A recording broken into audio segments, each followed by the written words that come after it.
And I thought, and something hit the wall behind us. So I started screaming. I going like, "Hey, you got a fucking gun! You got a gun!"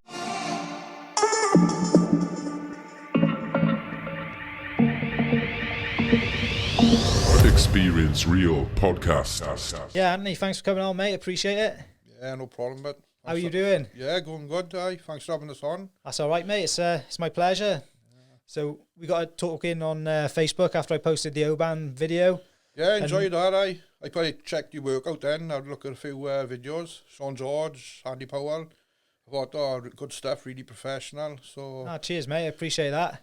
Really and, yeah, it's funny then. I started looking through your page and I seen obviously you got the book, Total Respect. Total Respect, My Life on the Doors. 25 years this year. So all going well. It's selling well.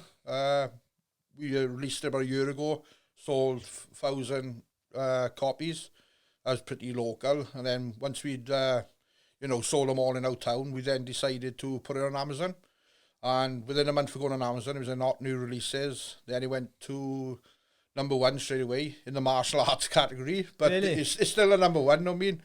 Because a few of my mates contacted me and said, "When have you ever done martial arts?" And I said, "Well, I've kicked a few people on the door, if you know what I mean. But it's still a #1 to us, you know what I mean? And we couldn't be happier. And it's still selling well then. And Wales Online picked it up, the story. And it ended up on the Wales on Sunday, which is massive for us again. Yeah. And I think we stayed on #1 for a couple of months on our, it was selling well. People were buying it from all over the UK. And then when we did try and find a publisher, we got turned down and they said, "Who wants to hear about a Welsh man from Merthyr Tydfil who's bouncing the doors?" But we proved them all wrong, I mean, by getting it to #1. And so we couldn't be no happier. And then when it was in the Wales Online, it went national because all the links then connected. So it ended up, it was on, if you go on Google now, there's about 50 places it's on Leeds, Manchester, it went everywhere, so we done really well, for our first book, Yeah, that's awesome, mate. And to be honest with you, it was kind of good that you probably did it off your own back, because I think the publishers, they take a fair chunk as well, don't they? Well, I think I'm on my 4th book now, and I don't know if people think if you write a book, you make loads of money. Now, I've written 2 books on Lenny McLean, which is a pretty big name. And basically, when you sign a book, you get 9%. So they get 91% of a book. So basically, when you release a book yourself, you are getting the full 100%. But we did sign another big, massive deal last year. We just bought a book out now called The Governor and Me by John the Neck Uchin. And we got another book coming out now, Storming Norman Buckland, called Gypsy Blood. And we thinking of going to self-publish it again, or get in someone who's got a bit more experience than us with promotion, and we thinking of taking it to them. But I met this bloke called Lee Wortley, and he was always into Lenny McLean as well. And then one day he said to me, I'd be talking to him all, we was writing these books about Lenny McLean, and then I was speaking to him after a night on the doors, and I'd be telling him what happened the night before, and he said to me, "When you write your book then?" I went, "Nah, not exactly the same as the publisher said. No, who wants to hear about a Welshman, But and I was telling me stories. He said, "Ant, you got to write the book." He said, I tell him about all the past stories, and I'd always written the stories down from before the days of computers. I don't know why. Something was telling me one day maybe I'd have a book out, and so I'd always write these stories down on A4 paper, and then a couple of years later, computers come out. I transferred it across, and I always had them on an hard drive, and I kept saving them, and like I said, Lee Wortley said, "Why didn't you make a book?" And I started jotting in, getting everything down, but basically where I messed up, it's not so much messed up, the book is called My Life on the Doors, but the book is not all about the doors, it's about everything else. I've done rugby, wrestling, boxing, and so basically it could have been called something else, not My Life on the Doors, but like I said, it's doing well, and I couldn't ask for more, Oh, mate, it's great, isn't it? And it's good as well. I'm glad you did it on your own, and it shows, I suppose it kind of gives you a bit more confidence going forward as well, doesn't it? And yeah, 91%, that's criminal, isn't it? It is criminal. What do they offer for that? What do you mean, what they offer? I don't know, obviously they publish it, but do they market it for you then? And stuff? It's just taken off you. You don't own the rights to it anymore. Whereas with that book now, I could go and find a publisher tomorrow because I still own the rights to it. Maybe someone else could take it on. But as it is now, me and Lee Wortley own the rights to that book. But like I said, when I signed for bigger books in the past about Lenny McLean and that, so you sign that dotted line, it's nothing to do with you anymore. So if it's films, anything like that, projects, they own it, and you'll get royalties now and again. But like I said, anyone going forward, if they're going to write a book, I wouldn't worry about too much about finding a publisher. Whereas you got people like Amazon these days who will do it for free, so you only got to have the money to write the book. So I suppose they've got to sell 10 times as many for it to make you the same amount of money then, haven't they? Like exactly. It's a lot, isn't it? But when I wrote my first book, I mean, the thought of signing that book out, having a book out, and it was hard back in them days. Yeah. My first book, and the second book I released on Lenny McLean was a paperback. But then, you just chuffed, you got a book out, you're a book author then, but you don't think about money and sales. But you had, a couple of pounds signing on and all that. But I find these days it's more, if you can promote yourself, and with that book, because in my local town, everyone knew me in my town. Like I said, I sold 1,000 copies in but under about 2 weeks. So I knew it was going to sell well in the town. So if we gone with a publisher, I doubt I'd even have made half as much money, me and Lee. So we done well by publishing ourselves. And that's why I tell anyone, if you're going to do a book, anyone can do it.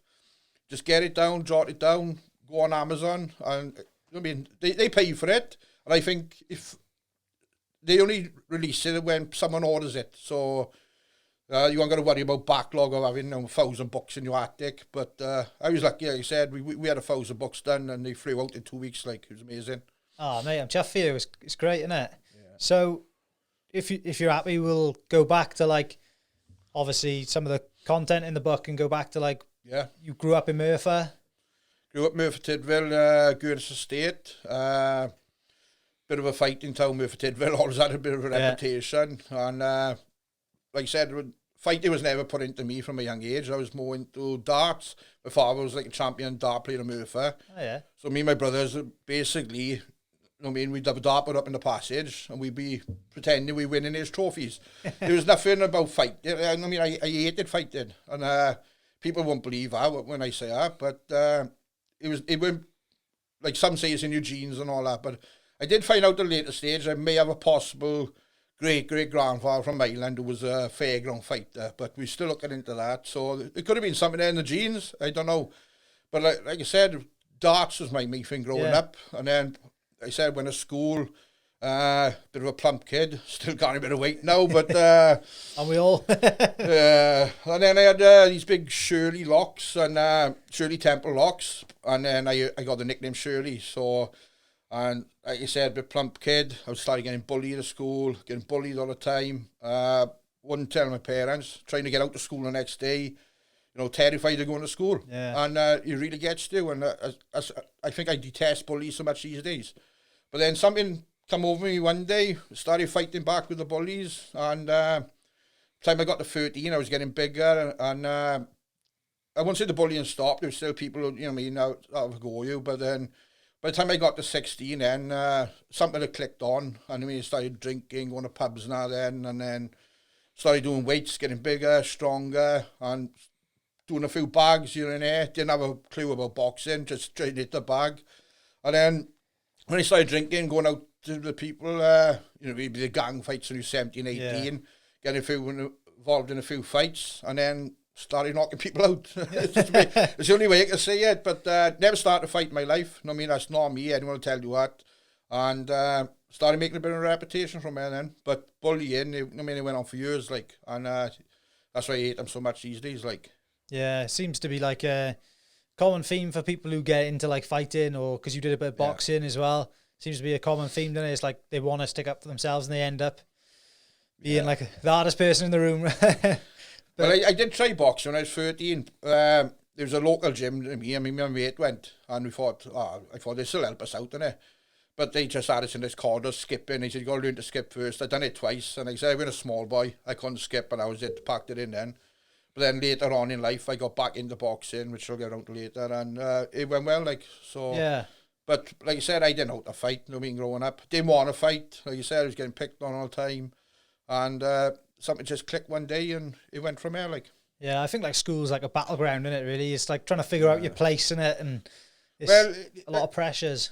The same happened going back now. I think a lot of people get bullied in kids. Like you said, a lot of fighters turned out, if you look in their past, like you just said, they were bullied as well. But then my daughter started getting bullied when she was 12 years of age. There was a gypsy girl in her school, and she come home, didn't tell us about it, and then she started self-harming. And don't mind me talking about this. No, mate, you talk about as long as you're happy to talk about it. Yeah, I talked about it. She started self-harming, but we didn't know about it. So this was getting to her. She didn't want to go to school. We thought she was just acting the same as I used to do. Yeah. And then my missus bought her seen her one day, come out the bath, and her leg was ripped apart. So she showed me like that. I mean, I'll be honest, I broke down in tears. I mean, because I said, right, I'm going up at school tomorrow. No, that's why I couldn't tell you. So these kids are being put in a position, they terrify themselves. Well, anyway, it went on. I went up to school and I told the teacher, they said, oh, we got to watch what we do because she's a gypsy and they might play this card. I said, well, what about my daughter? And turning around, she come home one night and she said, Dad, she's doing it again. She's going to fight me tomorrow in school. And I said, right. I said, you go to school tomorrow now. I said, I don't give a shit about the teachers. I said, so when she goes to you, I said, you're going to hit her first. And she said, oh, I can't do it, I get in trouble. I said, look, I'm giving you permission to get in trouble. I said, are you going to hit her? I will come up to school later and I will sort the teachers out. I'll have a chat with them. And so I give her a little lesson for an hour. So I had her on the floor and I said, right, she's going to grab your hair. This is what she got, girls like them. She's going to grab her hair.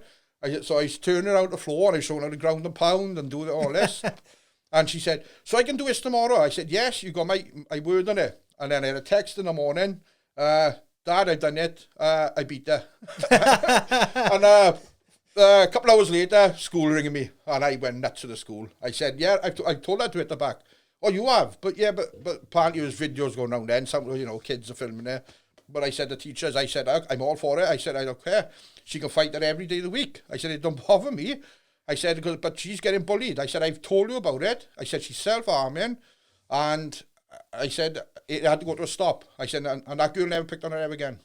That's the thing. Sometimes the way the world, they like it to work in the schools and stuff, it just isn't right. It just, yeah. I know they can't say have a fight, but sometimes that's what people need, isn't it? Well, it's not realistic, is it? I mean, they got to have real life. Like, I know they got to go by the book, and like you said, this girl is supposed to have been adopted and moved different families, but this girl we're learning. They should have checked it out to school. And it turns out she weren't picking on just my daughter, she's picking on a few kids, like, but it turns out anyway, my daughter done that, if you want to talk to that. And she had never had no more shit of her again, like, so I was happy anyway, so. I better give your daughter a bit of a confidence boost as well. It did, she was over the moon with it, like. But, I bet, yeah, no one else messed with it after that. No. It's, sometimes that's what it's got to be, innit? Because I was a quiet kid as well, and like, yeah. I went to like a primary school. There was literally like 3 of us in our year group. Yeah. So like everyone's friends, and then you go to like secondary school. There's hundreds of people, and it's overwhelming, isn't it? And I think that's a lot of it. People.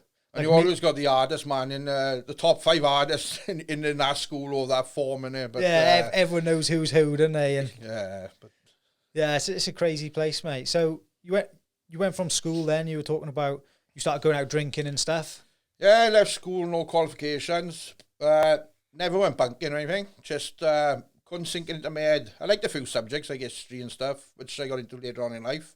But looking back now, I just wasted my life in school. I mean, didn't left with no qualifications. Then I didn't have a job. Tried college, nothing. Couldn't sink it in again. Trying to use all these binary codes. I was doing computer and electronics. Yeah. I just weren't getting nowhere. And started drinking them with the boys and that, trying a few drugs, the old cannabis, got into that.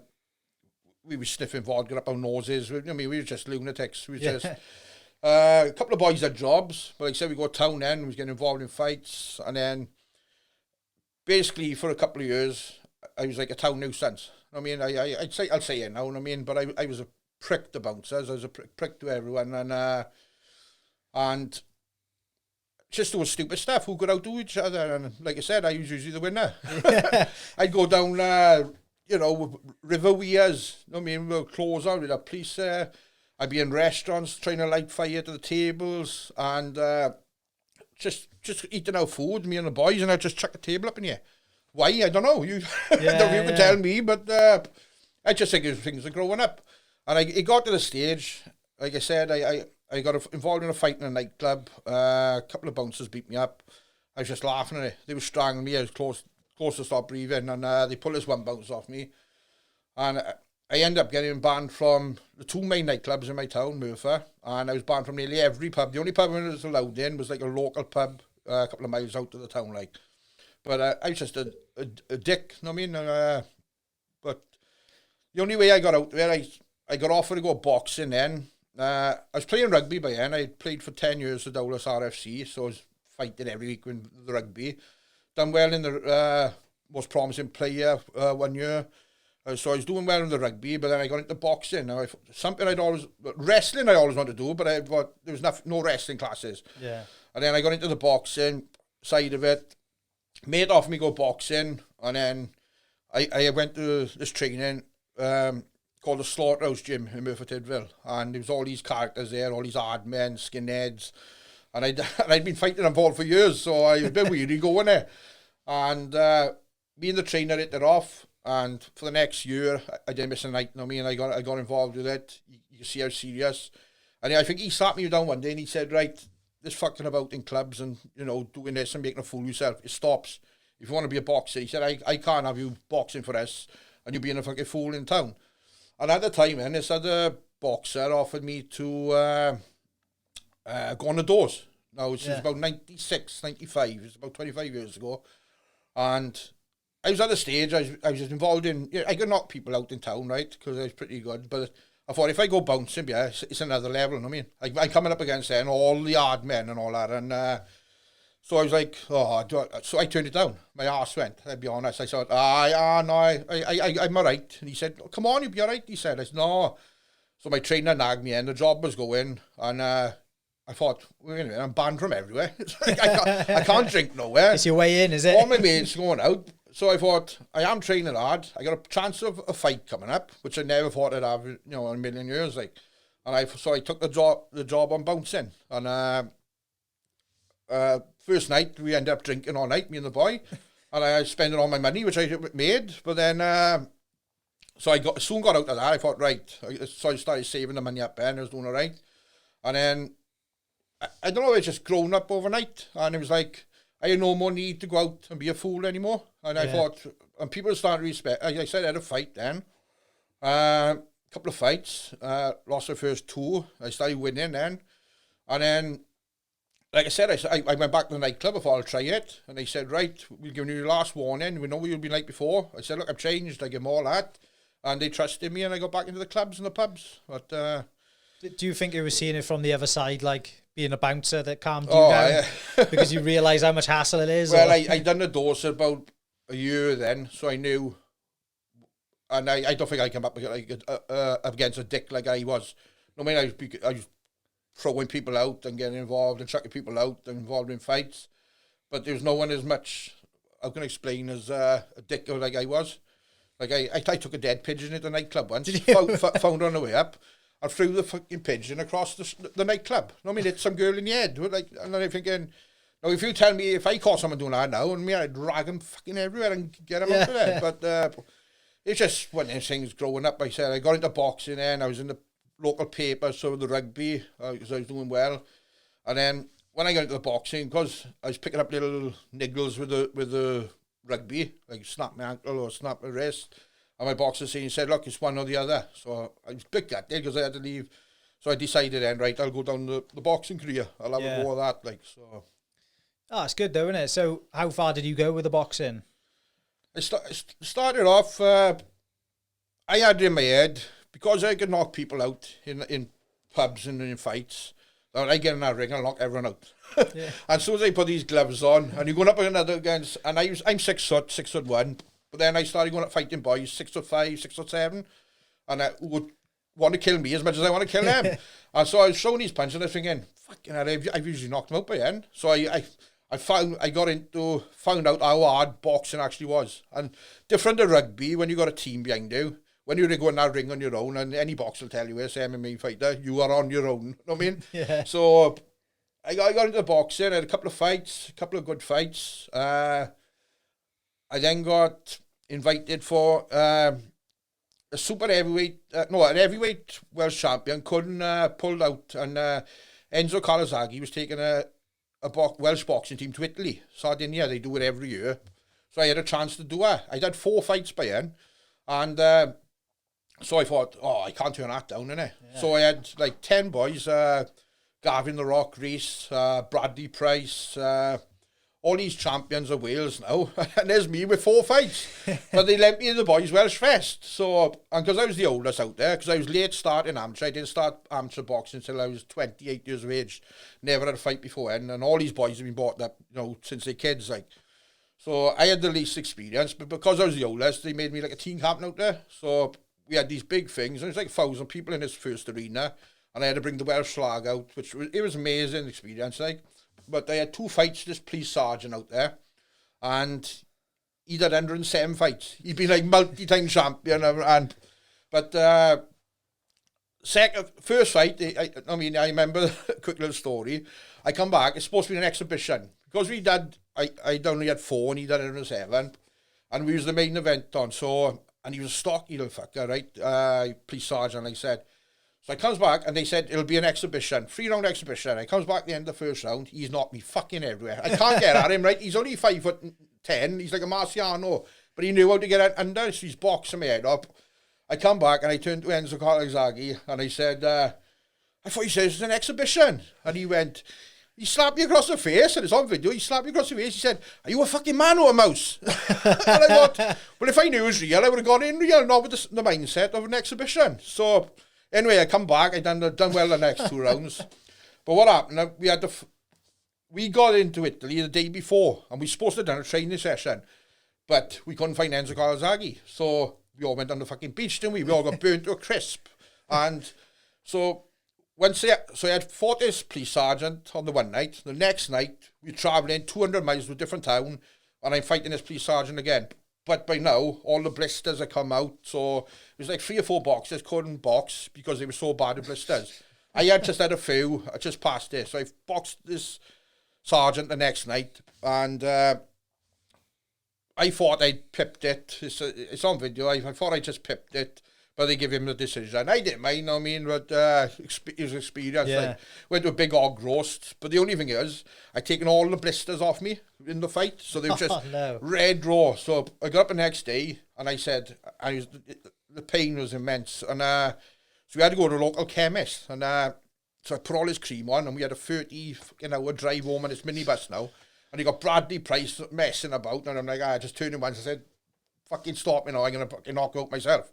and Enzo Calzaghe and Joe Calzaghe, they're all fucking flying back. You know what I mean? We got 30 hours in a bus. Oh, is it? They had privileges, is it? Well, Joe just had his first fight professionally, just won, so he flown out, because we had to travel in a minibus. So they had flown out, so they were flying home, but we got to go back 36 hours on this bus on ferries and all that. But when I got back, 2 months later, I was just itching. Went to the doctors. They said I'd taken 3 layers of skin off when I got burnt. Not just me, all the others as well, because there was ginger boys out there worse than me. So, but it was bad for a bit on that because my shoulders there. But I went on a couple of good fights then. Ended up in a Welsh final against Darren Morgan, the beast from Bonamine. Right. I don't know if you've heard of him. He went pro in the end.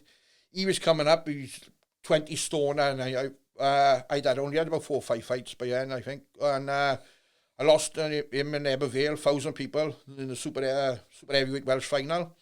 Lost on a majority, and then I lost against Brendan McCormack. I think I'd had 10 fights. He did 100 plus again. He won about 10 times in a row. Nearly stopped him in the second round, but he out-jabbed me in. But I done well in boxing. A couple of good fights. Fought a boy from Cardiff, 6'7", in the semi-final. Ended up stopping him. Like I said, you come in really late though, didn't you? I come in really late. I mean, and I mean, like these youngsters. I got to know Enzo McAnally, and he was coming back into senior boxing. He was 19 at the time, and we met him. We got on well. We was going down to sparring with him. He was coming up to sparring me, so I ended up sparring him for like 4 years. It was just like me and him, it'd be 3 times a week or whatever. And then I ended up doing exhibitions with Enzo. But like I said, he'd started from like 9 years of age and he won all the titles. And I was coming to the end of it. I mean, I was going up into my 30s now, which is, for an amateur boxer, this is too old, like, innit? And then I think altogether I had about 25 fights, loads of exhibitions and that. And I won about half. You know what I mean? When I started out, I lost more. But then I started coming all right, won a few. I got robbed in another semi-final Welsh, got robbed in another semi-final Welsh, and I thought... but my last fight for boxing, I was 34 years of age, and the cut-off end was 35, I think it's 40 now, right? And I hadn't trained, I was overweight, and he said, will you fight this man? No one will fight him. And he's a black man from, I think he's from Cardiff or something, he was 6'8", and he was just coming into the Welsh scene, and they said, oh, no one will fight him. And they said, we'll give you 50 quid if you fight him. Now, you're not supposed to have money in amateur, right? There's no money involved, right? But when someone chucks 50 quid at him, I'll fucking fight them. You know what I mean? Yeah. So I went at him, like, big police show in Cardiff, about 500 people there, all dinner show, main event, me and him. And I seen him in the way, and I thought, yeah, he looked like Anthony Joshua, right? He was ripped to shreds, right? I don't know how he went on or how he done, but, God, I'm like, every jab he's hit me, I was seeing stars. And I thought, I'd never had this before, you know what I mean? And so I went at him, like, I got stopped second round. And I left the change room, I said to my trainer, that's it, I'm not done. And he went, yeah, I think it's time to call it a day. Yeah. But I didn't have the dedication, like most boxers had, to go. At the beginning, I go running every single day, but I lost that then. I had to go to the gym 2 or 3 times a week. And they say, oh, you got to fight next week. And then I did train a little bit for the Welsh, but I never had proper dedication. Never went proper eating. I was eating chocolates and crisps and then just go fight, like, but just enjoyed it. But it was a good experience, I mean, and something like I say I've done, I mean, a lot of films on YouTube, so I was happy enough with it, like. Yeah, so there was definitely a reason why no one was taking that fight with him then. Well, the following year, he won the Welsh Championships, and he went into the Commonwealth, and he fought the English super heavyweight champion. Yeah. And I think he knocked him out first round, but the man got back up and won it, and this man was really good, like. But I'd love to know how he got off, you know what I mean? But I can't remember his name. Is how you supposed to be Welsh? I don't know. He's either Bongo, Wango, or something it was, like. But apparently he was Welsh, and he won the Welsh Championship a year after me as well, like. I expect it was like a baptism of fire, training with people like Enzo and stuff, was it? To try and up your game, like, at the time? I expect that was huge, like I said, I done it right with Enzo. We'd have some wars, you know what I mean? But Enzo, like, he was different to me. He was like, they knew they had a prosecute, I mean, and he was getting paid by building firms, I mean, every day to be trained as a pro, and he was an amateur. So he didn't have to work like me. You know what I mean? I'd have to work for my money and all that. And then I'd just get to the gym 6 o'clock in the night or try and go over and spar with him. Whereas he'd been training in the morning twice already. Like, he was a different league, you know what I mean? Even from a young kid, and he started knocking them all out. And it just proves where he went and how good he was. Like. Yeah, definitely. But like I said, I was trying to do the doors and do the boxing. It's hard, like, so you got to have a lot of time, like. Yeah, that's it. And especially, like, a lot of young lads now, they train as pros from the off, don't they? Especially the same men. And like you said, they're getting paid by sponsors and stuff like that. And they're getting a good night's sleep, and they, like, whereas you're up all night. Exactly, try having your own fights in the night, probably. Yeah, so I mean, I remember saying to my mate once, I think it was when Enzo won, he won the world something, didn't he? I can't remember what belt, it was WBA or something. And I'd had about 2 fights in the nightclub. And I say, and there's a difference how paths, you know, different went, like. Yeah. I'd be spar with him, and then now I'm fighting and nobody winning in the nightclubs. And like you said, he just won the world belt, like. But it's good to say I knew him and all that, but I haven't seen him for years now, but we were good mates once, like, and done a lot of training together, like. Yeah, it's good, isn't it? It's good experience to have, isn't it? It's just, it's good to have the stories and to be able to look back on, of course, sorry. But, yeah, I went through your article and stuff earlier today, and I wrote down a few things. Yeah. It says that you were shot at once. What was the crack with that story? Is there a story behind it? Yeah, I was on the door, and like I said, I was boxing at the same time. He was in that club. There was a place called RM's Rock Club, and I was on the door with my mate Paul Curtis, and he passed away now. And you could see a red light on us. And I'm like, what's that? Well, you thought someone got them laser pens, and then it was going like that. So he was looking like that, and it was going on for 5 minutes. And next thing you know, like that. And I thought, and something hit the wall behind us. So I started screaming. I going like, "Hey, you got a fucking gun! You got a gun!" So I don't know if it was a pellet gun they were shooting, but like I said, I dived on the floor. He's like, he runs out. Because he thought you could see it coming from up the top to the right to these bushes. So he's running up the street to get him. And I thought, I'm lying on the fucking floor. I thought, it was like a shotgun we got shot with. It was just, but it sounds better for a box, doesn't it? But I think it was a pellet gun, but who shot it, still don't know to this day. You know what I mean? We never found them, but... it's enough to get you worried, don't it? Because you don't know, do you, yeah, really, at the time? It is worrying, like. But I did pull a gun out on one boy one day. There was this local boy, and he was going around the town, and he was supposed to be like the next big thing, and he had a problem with doorman, and he'd had a fight. The head doorman of the other club, and apparently he's supposed to try to pull his eye out. And my boss phoned me up, and he said he's on the way. He's just done the head doorman of his club. He's coming to your club now. Well, as it was, I had this mate in the club, and he used to bring this joking replica the Glocks, the big guns. Oh, yeah. And so he'd bring it down with him all the time, because my boss was thinking of, at the time, was going to buy it off him. So anyway, we heard he's coming on his way, so I thought, right, just for a laugh now, I'm going to pull this gun out in this boy, and I'm going to put I can fight him. We're scared of fighting him, but I'm going to put the fear of God into him first. So anyway, cut it short, I goes and borrows this gun, I got the gun tucked in there, and got the coat over it, and he didn't turn up. So half hour comes, he hadn't been here. So my mate comes back down, and he said, "Oh, have you finished the gun?" I said, "Yeah, you got it." So I make out the gun again, and he shoots it, the noise, right? I dived on the floor, right? He swear a 12 bore gone off, right? And I told him, like, I didn't know it was load. He said, it's only a fake. I said, yeah, but I was going to shoot the boy, like. He would have thought he was dead, wouldn't he? Yeah, I'd never been into guns in my life, you know what I mean? But I was only do it to put the fear of God in him. And then if he wanted then I would have had a fight with him. But it never come off, he didn't come around. And I know the boy now, are you good mates, like. Was it like a lot of people who had problems with bouncers who just wanted to have like a straightener, or? With Murphy, they come from everywhere. They come from around Cardiff. When I was in the nightclub, you'd always have people come in, and they'd always end up fighting bouncers. But with that boy, it was something to do with his mate's son that had an hiding off one of the bouncers, or they'd thrown him out. So he just had grief with bouncers, like. But he didn't have many like that. I mean, I had one man come to the club and say, he come on to me and he said, "Oh, Shirley in there." I went, "Yeah, Shirley, all right." And he went, "Yeah, you're the best in the town." I said, "Well, the best of plays it all down, like, and I thinking, so I got it cocked ready, because I thinking he's going to go for it, like, and he's big lump, like. So I thought, oh, yeah, no, not me, man, don't believe the hype. I said, don't believe the hype. And he went, "Oh, well, I heard you are." I went, "Well," like that, and he said, and he goes, "Do you fancy come and do some work for us?" And I said, "What do you mean work?" He said, "Oh, look," he said, "we just need you to sit in the back of this Land Rover." He said, "There's 4 of us going." And he said, "And if it gets on top end, just get out and do a bit of damage."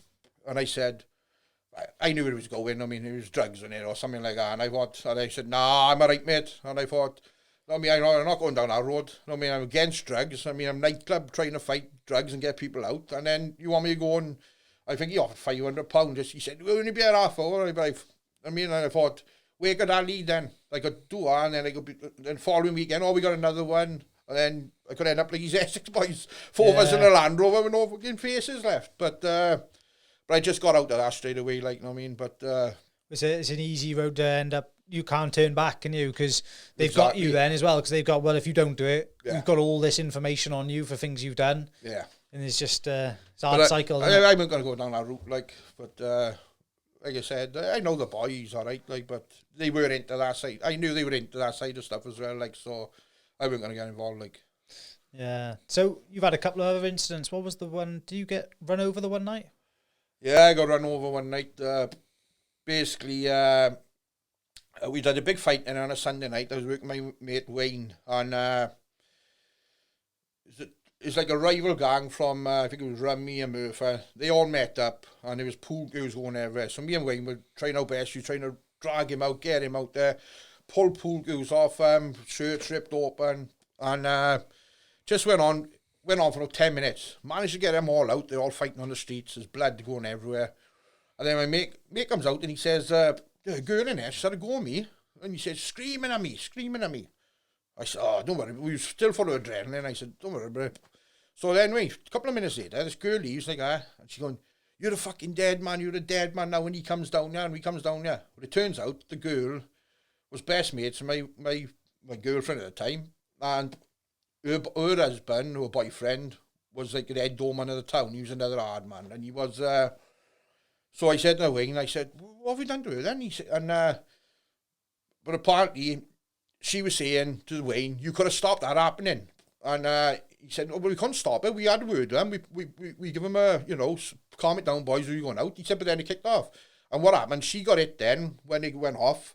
So she was saying to him, and then because he was full of adrenaline, he said, oh, do me a favour, love, fuck off. And then, well, anyway, so I said, you'll be down now. Because I knew he is a hard man like this man, And so we're on the doors about 20 minutes, half hour later. We talking like that. I got my back to him like that.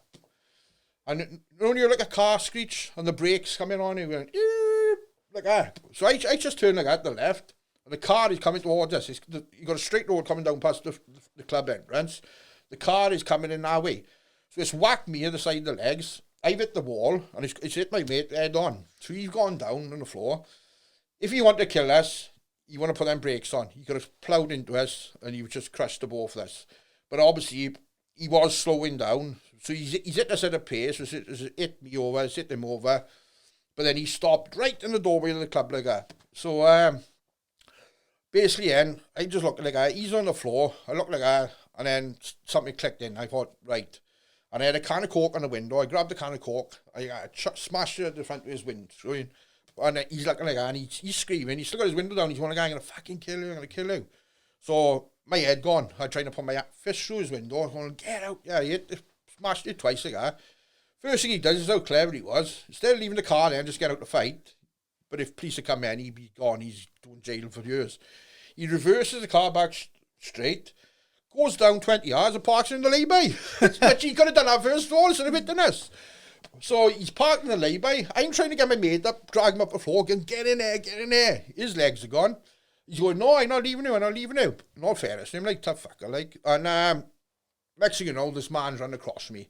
And I said, we're mates. I mean, we all work for the same company. That's mad. And me and his our wives are best mates. We're supposed to go out for meals and that. So he runs across to me, and all I did, I was boxing by. I knew this with my fists, like. He's throwing everything like that, just grabbing like that. I'm holding my hand out like that, and all these punches he's throwing and just getting the yeah. Well, I know how to do it, so I steps in, and then bang. I start hitting him, my guy smashed him, his blood everywhere. Next thing you know, someone's on my back. Phone him off. Someone else is putting us off. So they got him by there now. He comes running on me again. So I done him again, and it's happened 3 times. I got a girl on my back, and I'm like, oh, fucking hell, who's this like? So my mate is fighting with his other mates who was with him. So anyway, the 3rd time, I got him off him. I got him down again. I'm just hitting him, stamping on him, get pulled apart, and he gets dragged into the next pub. And so they got him in the next pub. He's still trying to come. Yeah, he still wants he's one it. of these ones. I'll give him his due, right? He is an animal, and he'd still be fighting fucking now if he had a chance, right? So he weren't knocked out or anything, but he was just split open everywhere. So they dragged him in the fucking pub, and that was it. I got home. No, sorry, like 10 minutes later, all my legs are gone warm. And I'm thinking, what the fuck's that? So I goes to the toilet, both my knees are bleeding from where the cars hit me. Now, I didn't even feel it then because the adrenaline's coming down now. So we finished the shift. I goes home, says the missus, shows her. She got all this antiseptic water out and cleaning the cuts out. And so there was no sign of him, and he didn't come near anyway. So he's hearing all these rumours there, and he's coming. I said, he knows where I fucking live, you know what I mean? I stayed up all that night, right in. My missus said, he won't come. I said, look, I'm staying up all night. If you want to see, you can have it. And the following week, he comes past, and you can see a big pile of them. They used to go out on a Sunday night. He come up, they all went past. He's on the back in his own. I thought, right, here we go. He come across, he put his hand out, he said, I'm sorry, Shirley. He said, I'm fucking can't sorry, boys, both of you. He said, I was off my head on drugs and drink. He said, I seen red. My missus phoned me. And I said, right, but we wouldn't have doing that for the guy. If we could have stopped the fight, we would have done it. I said, we weren't to know what was going to happen. I said, when you just come out and talk to us. I said, instead of hitting us with a fucking car. But he couldn't thank us enough, and we had our work due the following year then, and we was all drinking, and I hadn't said nothing to him all day, and we was having a pint at the end of the night. There's only about 10 left. Everyone had gone home ratted. And he come on to me and he said, look, I can't thank you enough. I would have been 10 years but there. If you'd said to the police what happened, because the police turned up, 5 minutes after it happened, and these coppers got out and they said, where's the car? What car? They said, we've heard you've been hit and run. I said, nah, not us. Because my mate said, don't say nothing to the police, we sort this out ourselves. So the police goes, look, we know you, we know Daniel, we know who's hit you. Where is he? I said, nah, not us. So, I mean, I know I'm at the grass like that, but like he said, he thanked me a year later. He said, look, I've been doing 10 years now. And he said, I can't thank you enough. Like, but yeah. I survived to tell the tale, you know what I mean? But there's not many can say they can hit in the car on the doors, but the only thing I was ever gutted of, there was no CCTV filming that night, because you would have seen the car plowing us and fucking... You'd have it on YouTube right now. Oh, that'd be on fucking YouTube. That'd be getting the views. 2 bouncers survived car crash, but... it's mental, isn't it, mind? It's just to come out of the blue like that, innit? Well, I knew you knew he was coming, but... I knew he was coming. You never expected the car to hit you. Wouldn't expect the car, yeah, 100%. Did you have no brakes or anything? Just cuts and stuff from that? I had 2 cut knees. That's all I had. That's mad. And my mate had... he couldn't fucking walk for a couple of days, but... and... I don't know if his missus got in his ear or something. He said, I'm finishing next weekend. And he said... he said... I'm coming in Saturday and Sunday to show them that they haven't fucking finished me. And he said, I'm going to finish it, and sure, my missus wants to finish. And he come in on that Sunday night the following week, and he said, shook that man's hand, and then he finished, and I had someone else working with me. Yeah, well, that's bound to knock the stuffing out of you. Like, how do you keep the motivation to keep going and doing it? Well, money. I know, yeah, but basically money, you know what I mean? And I haven't got the qualifications to get another job, but I got into other things, you know what I mean? But it's just me, you know. I mean, Scooty is what I've always done. Like I said, 25, 26 years. I have done plastering as well. I've done plastering for a couple of years. Got taught off my old man, and so I made some good money at plastering, patios and stuff. But like I said, the doors, it's easy money some nights. I mean, you just go in, you get your money, and you don't get a fight. But then, like I said, the next night then, totally different. It's only once in 25 years you get run over, like. It's only once, yeah. I did get stabbed as well the one night. I nearly died that night. Big gang fight down another pub. Basically, threw him out. A couple of the young boys kicked off this. It's the short version of it. It's in the book. Me and my mate ended up fighting with them. And then... it was chuck out time, and it was like 10 minutes ago. So the rest of the old village knew that their mates had been chucked out. So more was coming out. They were finding out. So they were all turning against us. And we were on the door, and in the end, it was a riot. They were grabbing drain pipes off walls. They were fucking cars. And we was outnumbered. There was about 5 of us. And we were staying in a line like that. And I said they were running us like that. But when I gone out to fight the first time, so I dislocated my thumb. So my thumb was like, I couldn't close my... So I was on the door and the 5 of them. And I said to my mate, I can't close the fucking fist. And and they'd all kicking us, throwing things at us like that. And it's the God's honest truth. I grabbed my thumb like that, I squeezed my hand as hard as I could. And it come back to my fist, right? I knew it was broke, but I thought, yeah, it's fucking back. So back in bang, knocked another one out. And it went on. And a stupid fucking DJ... who'd come, this man who'd come with a DJ, he was like an ex-bouncer. Now, we're holding the door, we're holding court on the door, we're kicking them, we're keeping them all off. Police have been phoned 20 minutes ago. So we keeping them off. And this man, he pulls his top off, he goes running out, let me at him. So he got out by the side of us, goes in, they were killing him. So, and early on in the night, there was a young boy, he was about 16, he was drinking, these green... solid square glass gin bottles. Yeah. He was drinking that, and he was laughing and joking with us. And till we had trouble with his mates. But the rumour goes that when this man was out hiding, I said to the boys, we got to go out to save him. He's getting killed. They were killing him, right? So I ran out to save him, trying to hit whatever, get him off him. And and next thing you know, I'm waking up in a pub. I don't know how long I've been. Apparently, someone said I got hit with the gin bottle straight over the head. They're hard as well, aren't they? Them ones. And you can't break. I mean, that knocked me out, apparently. But then I had an hole. Now, when I woke up, I had a towel around my arm. So I come around like that and looked like that. I said, what's happening? And I just, I need to spew. So I run to the toilet. As I run to the toilet, I think the towel's come off and I got an hole in my fucking arm. It's like that. And the muscle is hanging out the arm. Now, the boys who had the towel around there were trying to hide it from me because they didn't want me to see it. So no one knows to this day who stabbed me. They know, obviously, right? Because they would have been bragging about it in there. I fucking had him or whatever. But anyway, I got put in an ambulance. Like I said, I can't remember. Apparently, my two mates, they seen one boy stamped on my head. They run out. They dragged me inside. They were getting bottle and punch. So they saved my life, basically. Like, because I was out cold. I mean, from this gym bottle by the sound of it. But I don't know if they stabbed me when I was out cold after the gym bottle had dipped me. So I didn't feel no pain of it because I was out cold. That's mad, but, isn't it? I woke up, like I said, went in the ambulance then, went to the hospital. They took photos. The doctor went, oh. So he took photos of it. And they said, you'll have to have an operation in the morning. They said, the muscle is dead now because it's hanging out. They said, we can cut that out, do it again. They said, we'll re-break your finger in the operation. We'll pull that back into place for you. So I waited the next morning. Police arrived an hour before the operation. They want me to give statements. It went on. I never had proper thing back in the hand because I had a fight a year later, boxing, once I got back into it. And I broke my thumb first round. Yeah. It was a semi-final of the Welsh. And I went to punch him like that and it just snapped again. So I thought, fucking hell. So I went back to the hospital. They said, look, we can do another operation, but it's...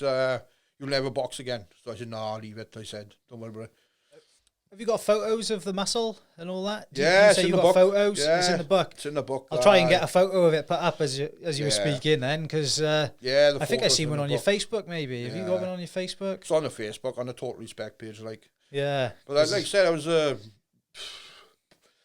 then, I was there the next... I come out of the hospital then 2 days later, the operation, so I had I was stitched up. I had plaster up to there, and 2 days later, my mate picked me up, and we went down there, and we went by the pub, because I'm not going to leave things like in line, you know what I mean? I went down the pub, and I thought, we see them, they're like little rats, and then we thought, there's two. So I said, it went on, anyway, going to court case, it was like 9 months later, and basically, because you got all these kids now, they're all suited and booted, and they, you know what I mean, God's... but they were melting their mouth, these solicitors. They saying all these speeches. And it turns out there were 7 of them in the dock up against us. And 5 got not guilties. 2 got, the main 2 started all, got done for a fray because they started a riot. But they couldn't prove who stabbed me, who bottled me, nothing, because no one gave evidence. No one knew. So they all got off this 7 of them. Crazy that, isn't it? It's crazy, but... Do you, I know obviously you made up with the people who run you over. Did you ever make up with them? Or was that? No, did I, fuck? No. Oh, no. That was another level, like, was it? I had a bit of depression at the time, man, for a month or 2. I'm thinking, what do I do?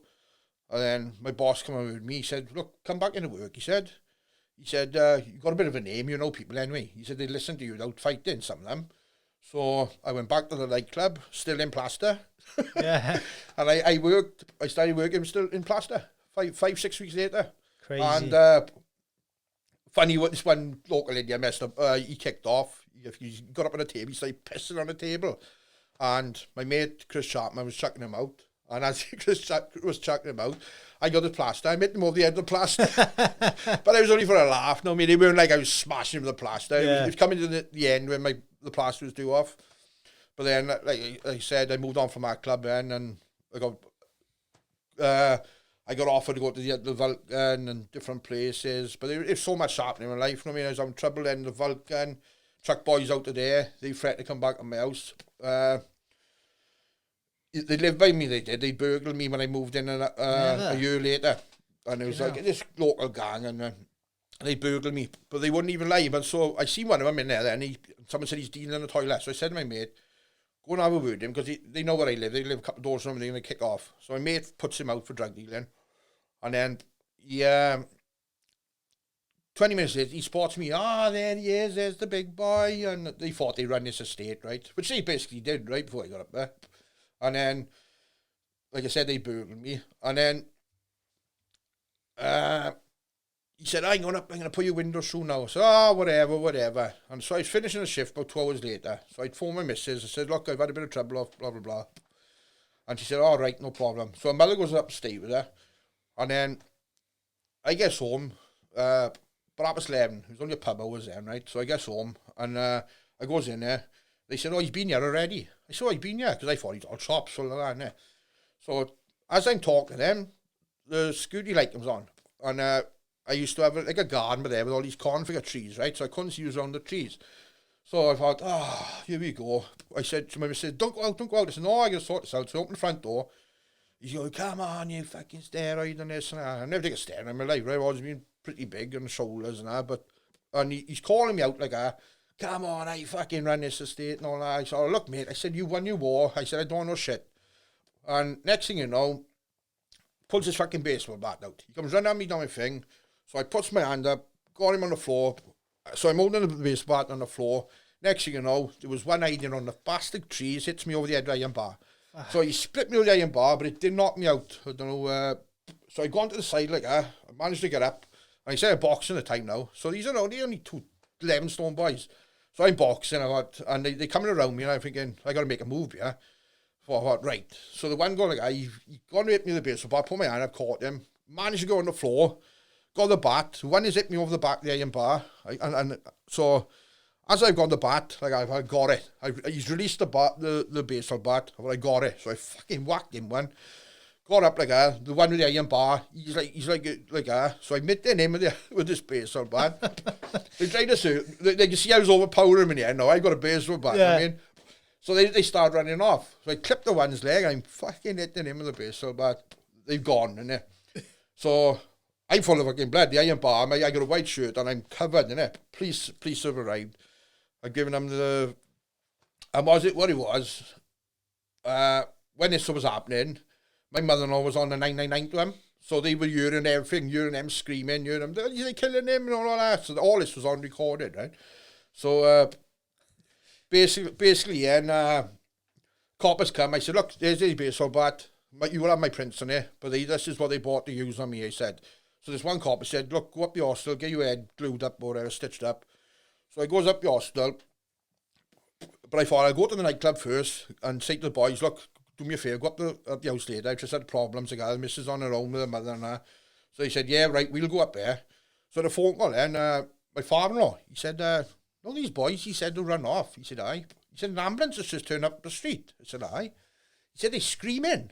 He said, they just put them in an ambulance. So I thought, I don't know, like, So I goes up, because I gone down the nightclub, they put them in an ambulance and they took them to the local hospital before me. So I've gone to the local hospital, I can see Mariah outside. So I walked in like that. They got one lying down on the bed and the other one screaming in pain and the thing. My shoulder's broke. So I walked in, first thing you seen red, innit? I'm screaming at them, fucking security here on me. My brother's trying to calm me down. I was going like, I'm going to kill him. So anyway, the rest. The next day then, it turns out I busted one spleen and the other one's shoulder had bone gone, right? So they couldn't interview them. Anyway, cut it short. They wanted to take me on. They said they want to press charges. So they had to interview me, although they come to my house with a baseball bat. So anyway, cut it short. They charged them both. They were both looking at 5 years. And it come to the time of the trial. It come to the time of the trial and basically they said, because they were going to make my missus and her mother-in-law fucking give evidence and all that. And I thought, I can't let it fucking lie behind me. It's a bad one, like. So... And on the morning, we were in court on the morning then, they said, they're willing to plead guilty. If you don't, you won't have to give evidence. They're willing to plead guilty if you drop something. We said, right, we'll do that. So I think they done a year inside then, the both of them. Did they? Yeah, and, deservedly as well, like, innit, turning up at your house. Well, a year was easy. But then the one come back out and he started causing me trouble again, hell again. So I had murders with him, but he ended up going back in jail again. But then he come out the third time then, and he sorted his life out in drugs, and I got on right with him. He come down, apologised. He said, I can't, not me and this one of those things growing up again, I think. He was out of the drugs, and we started talking normal, like. Yeah, I think sometimes, like, people seem to change, don't they? 2 seconds, mate. I don't know what's going on over there. 2 seconds.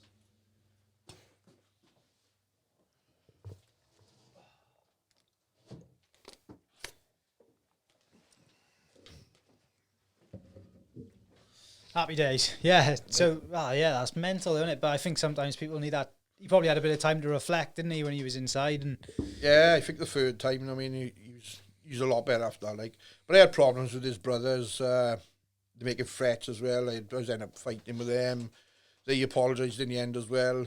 I mean, at the end of the day, I only want a quiet life. You know what I mean? It was not just one of those things I had to do, and I got a bit of, you know what I mean, respected for it. People say, you know what I mean, that they weren't getting away with it any longer. All these, what they were doing to people, and I ended up staying there for 17 years. you still there now? No, moved 2 years ago. But that was just because the house come up, you know what I mean, different area. My brother's old house, so I moved in. Like, Yeah. I expect that's a hard thing, like working in the area and living in the area, doing what you're doing. I expect it always leads to a bit of hassle, doesn't it? well, I've got used to it. You know what I mean, people say, well, like you just said there now about, I can't do the doors. I live in this town, but I just got used to it. You know what I mean. Yeah. But what sort of like effect did that have on your missus? Was she always worried about things happening, or was she pretty chill? oh, look, on that first one, I mean, I think she was, it was 18 years ago now. My daughter's 18, and she had a month to go. Yeah. So she was in and out of hospital with the blood pressure anyway. So when this has happened, we could have lost the baby by then. I mean, because they could have put her right through she was in and out, and so he was lucky. But and then something else happened then, like I said, and she go, we've had enough, and we bought the house. It come up in an auction, we bought it, so we couldn't. And she didn't tell me, it was like one of the roughest streets in this estate. And I thought, well, why don't you tell me how when we were seeing each other? And but no, she's good as gold. She would, I'd come home one night and my front windscreen gone through. Someone put a breeze block away. I said, I've had a fucking enough up here. He said, these, I mean, they won't face you. So I don't know who he was. I said, we will have to move. But then she go, no, they're not beating us. So she's behind me, like. She's so, resilient, and yeah. Yeah, they were going to leave. I mean, we were going to move because of them, like. But like I said, I had 2 or 3 run-ins with them, and it was pretty all sorted in the end, like, I mean. But I didn't get no trouble again after that then. So, like, this day and age in Merthyr, because that's a few years back now, is it? All that sort of... That was about 18 years ago, yeah. So, does it, like... Because I know, like, this day and age, I don't know, there's not as many people going out in general, is there? Is there as much trouble now as there was then? Yeah, it depends who was. When I was in the Coolers nightclub, because I left the Vulcan then, I got offered to go over to the Coolers, which is the main nightclub in Merthyr. And they come from everywhere. There over 1,000 people in it. And so basically, the boss, and she wanted me to be the head doorman of there. And it's no word of lie. Sometimes you can be fighting 10 to 15 times a night. It'd be going off every 20 minutes. And we got to the stage then, when I was in there, that there's like a traffic system where you got red, orange, green, whatever. And the more fights you have, you get points. So if you had a fight outside, even if you nothing to do with the bouncers, they're fighting outside, you get a point or something. So me and this bloke, I used to work with this doorman called Beast, right? A good mate of mine. And it always happened that when there was a fight, in the end of the later stages, it was always me and him involved. So it looked like we were not bullies, but we were the only ones who'd go in, right? So a couple of boys would be fucking hiding and all that. So we done this. We went into the red. So, and we basically had a warning. I was going down putting petrol in one night, and Beast's brother come on to us, and he said, boys, he said, you want what are you doing? He said, they're watching you over there. He said, your names are flagged up or something. And he said, well, what are we fucking supposed to do? Like, you know what I mean? And, but anyway, we ended up losing the contract there, so I was lucky then. But then, when I went to another different pub then, it's totally different. I mean, so I've been in this pub now called the Celtic Bar for the last 6 years, and it's nothing compared to the Coolers. So it still happens. I mean, you still get trouble with Pike, you still get trouble with him, and you know what I mean, but nothing like the Coolers was. I don't know if it's just a nightclub mentality, and people just go out to fight, but so there was a lot of fighting going on. I went on for about over 15 GBHs when I was in the Coolers, and I got... Just for the record, I got offered every single one of them because I was involved in the fight, and then someone would take you on, and it was on for ABH, and one would get dropped, and I'd be a month free, and then I'd be back on for another one, But I always made a joke to my old boss. I said, "Are you sure you're not in the Masons here when you getting us off beer or something?" But it still goes on. I mean, even last year, last year we just come out of COVID, and last summer, and we only opened for 3 weeks. First night back, mask on, we're signing people in. They've cut the door numbers down because they let the people like that. And first night back, tables gone up, and now these tables are separated. They're 2 meters apart. So you got one little gang by there, boys and girls by there. They've mixed to them. So I heard over the radio. I run in, table's gone up in the air.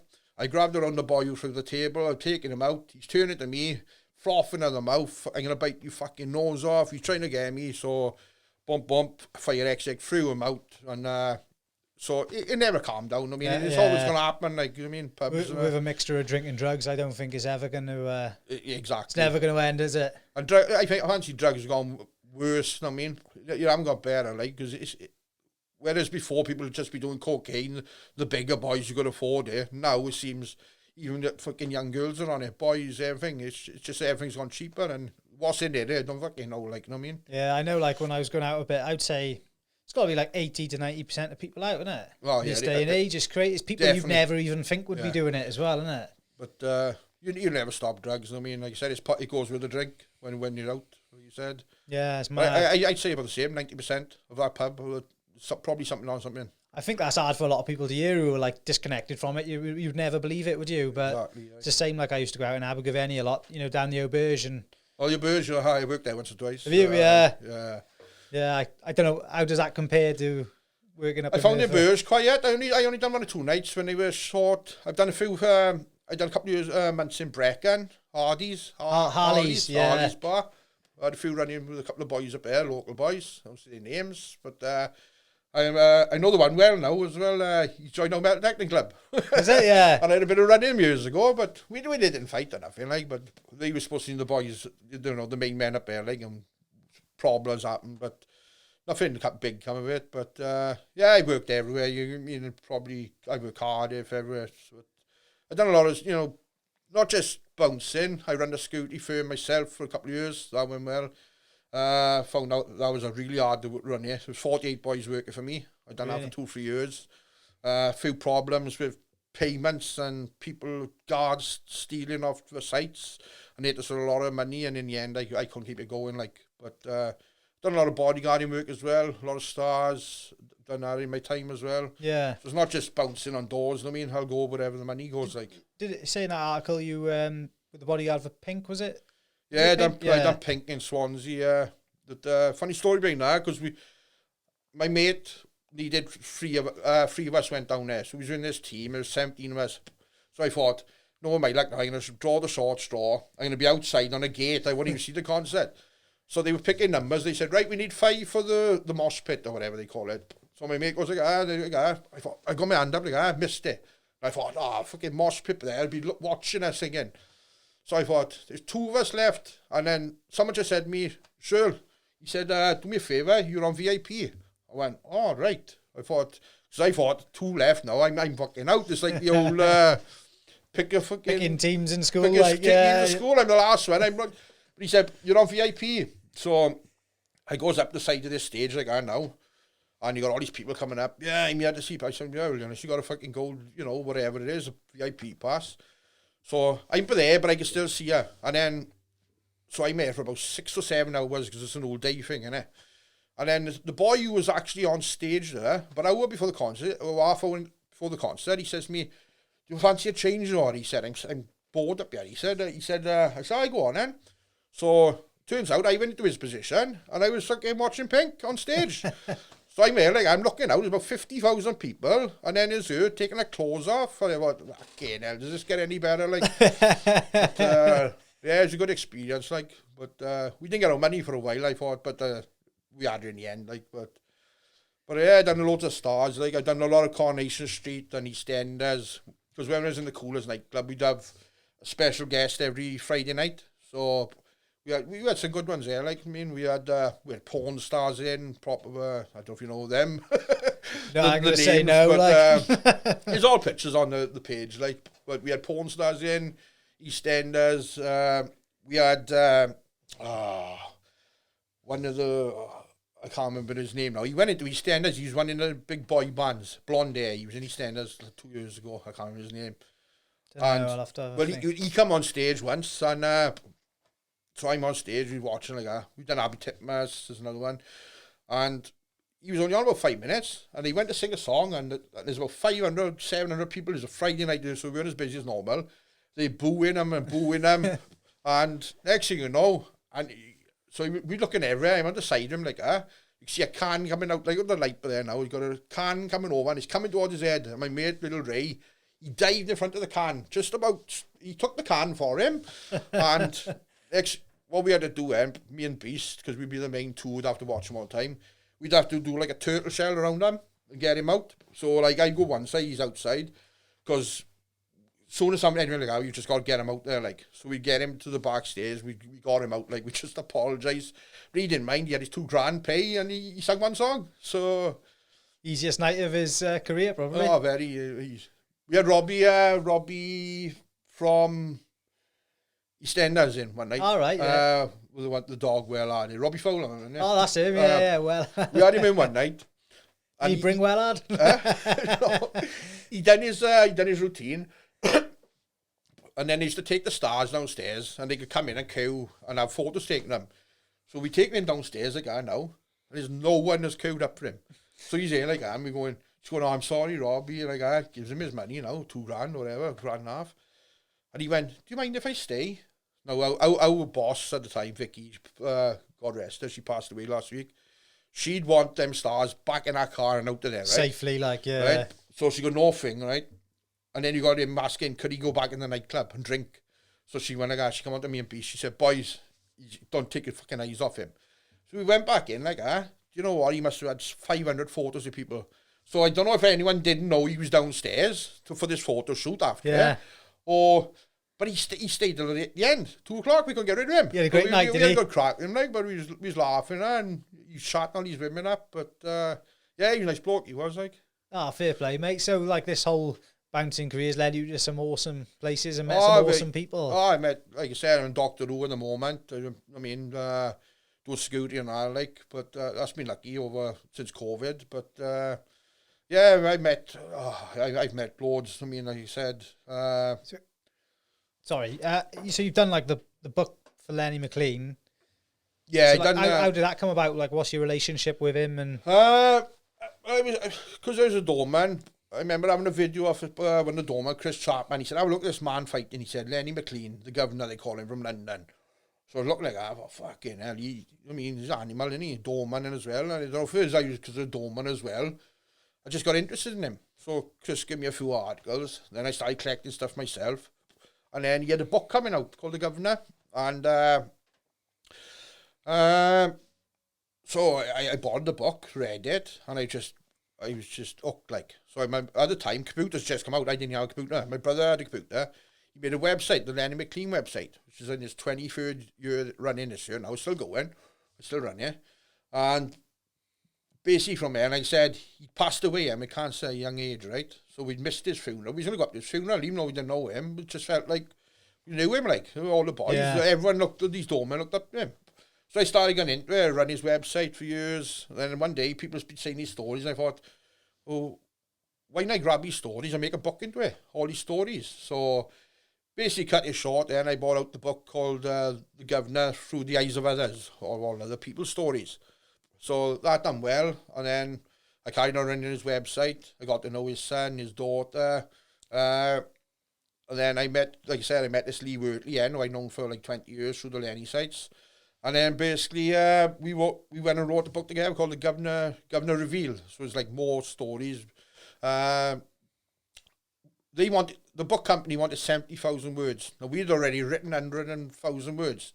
So I said, so we could have kept back 30 for another book. But Yeah. we said, no, we're going to go do the ultimate book on Lenny. We want the 100,000 words. But they let us put to 99,000 in the end. But we are working on a part 3 of that at the moment. Like, we still got loads of stories still coming in. Although he's been passed away 23 years. So That's as long as mad, stories keep coming in, we'll write them, you know what I mean? So we are looking at, we don't know what we're going to call it, but it'll be a part 2 to the Governor Reveal, like, so. So you got a good relationship with his son and stuff? Yeah, well, I wouldn't say good relationship. I known him well. I know him. I don't talk to him every day. You know me, I haven't spoken for years. But I did. When I bought the first book out, he did try and stop it because there's a few things I said in there, and a few threats made and all that. But when I got to know him, man, he was the nicest person I could ever meet. And then, like I said, I got on with his wife well. She passed away as well. Then she was a lovely woman. And then I got to know his daughter. Then, but I still speak to his son now and again. But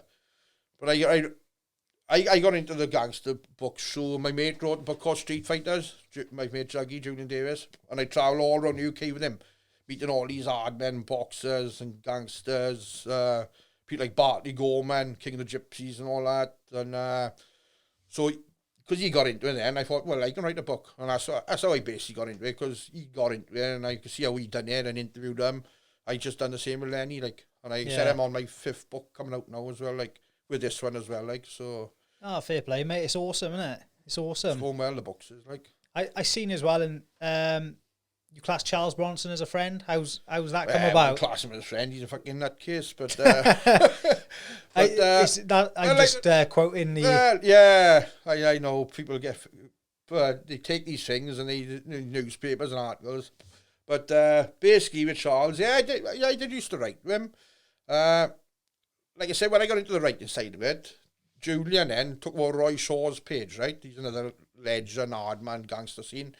So we was going to all these gangster parties and then me and Julian were writing to Charles Bronson, and we was getting all these drawings. This is 20 years ago, before all this. Everyone's getting them now, So we was getting all drawings. I was sending paper in, I was sending pens in. Built up a thing. He invited us to his wedding, and we had it's a funny little story. Charlie's had a manager at the time, and she phoned Julian up. She said, "Oh, you boys live in Wales, do?" He said, "Yeah." She said, "Oh, it's Mother's Day coming up. Charlie's wondering if I order the flowers, can you go and take them to his mother?" So Julian now thinks, yeah, we'll do that. He said, me and Aunt will go on it. So I goes to Joan Julian's in the morning. I said, right, where's this address then? Now, Julian told us it's 25 minutes from us, right? Half hour up. I looked at the address, Aberystwyth. I said, what the fuck's this? This is North Wales. He went, oh, I don't know. He said, I thought he was over by Brymau. I said, Abergavenny. I said, we got a fucking 2-hour drive here. So we couldn't let it down. Whereas he thought Aberystwyth was there. And so we drove in, 2 hours. When in Charlie's mother, she was over the moon, and then he rang 11 o'clock on the button, and she put him on the phone to us. This is going back in, 17 years ago now.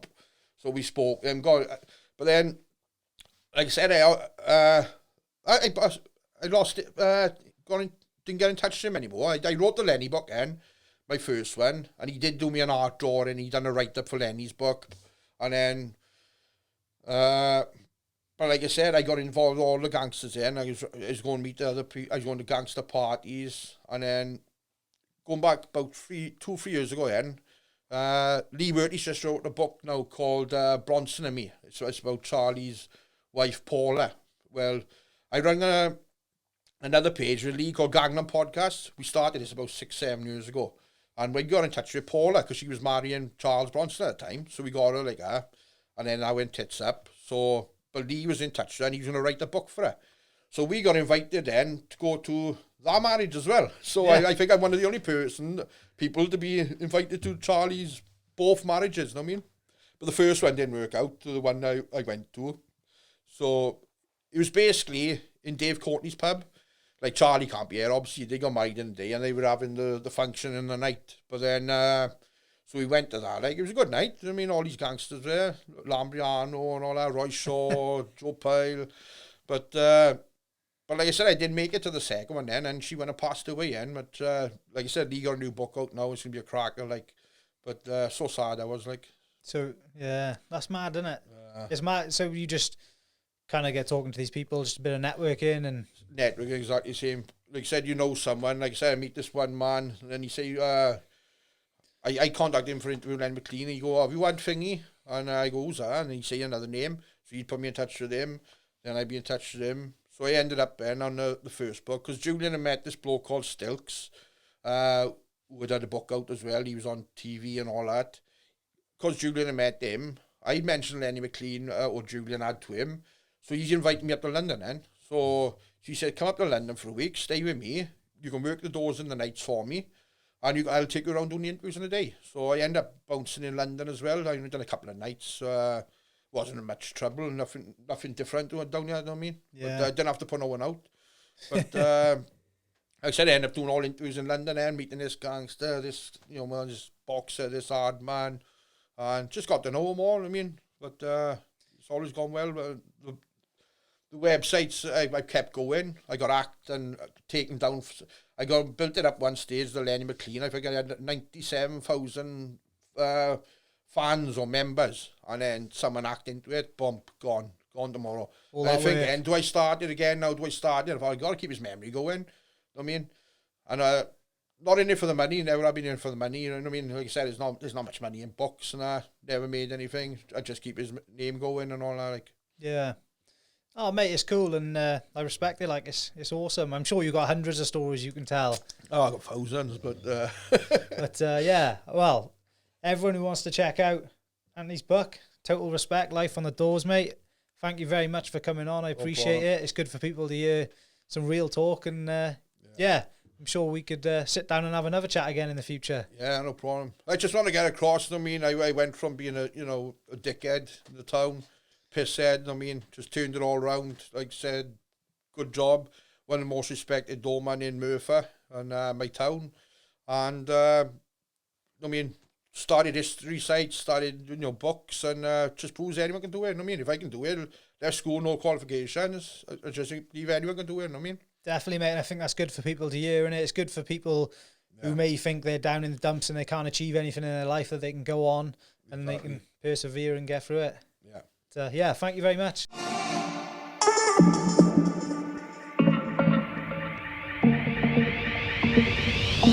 Experience Real Podcast.